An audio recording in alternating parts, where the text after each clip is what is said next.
Pipes. Lee was a cool guy. Now, I'm not just saying that because he was my father.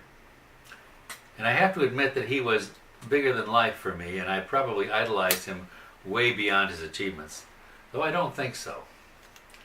He was one of 9 children of my grandfather, Jacob, a delicatessen owner with whom I grew up until he passed away in his 90s. I never knew my grandmother, Molly. She died young. My father's siblings were Morris, a lawyer, Libby, who ran a children's camp, Jenny, a social worker, Frida, a social worker, Hilda, a schizophrenic. That's what she did for a living, I guess. Harold, a store owner, Irving, who had the nickname Winky, who was the administrator of a charitable foundation, and another sister who was killed in an auto accident as a young woman. Leon, or Lee, was a brilliant student, president of his high school, senior class, president of his college class,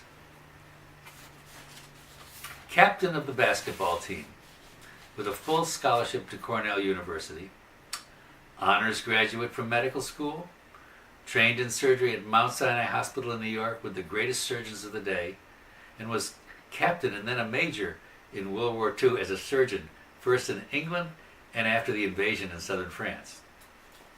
In almost every photograph I have of him, he has either a cigarette or a pipe in his mouth.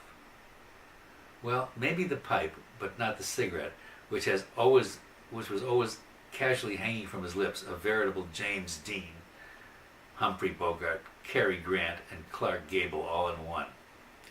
His patients often gave him pipes, usually meerschaums of all types and shapes, or made of wood and ivory and trimmed with gold and silver, often initialed.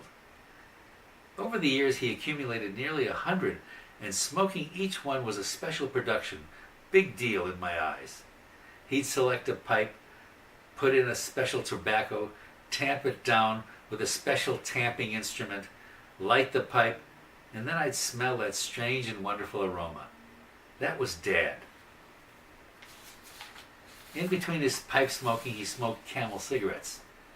He always had the smell of tobacco about him. When he was in his late 50s, he began coughing up blood and was eventually diagnosed with lung cancer and underwent a left pneumonectomy, removal of the entire left lung.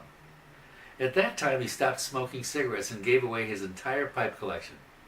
I kept one, a simple ordinary brown pipe with a silver trim to the bowl with his name Lee engraved on it. And sometime in the last 30 years, it got misplaced, and I've never found it. After his surgery, he went back to his work as a surgeon, but had a difficult few years, and then at age 59 succumbed to the cancer. The pipes and tobacco probably killed him. He died when I was in my second year of surgical residency training. I had planned on joining him in practice, but never had the opportunity of scrubbing with him at the operating table. I tried smoking a pipe once, but didn't like the taste, and I never smoked cigarettes. I miss him. Well, that's the end of the story about pipes.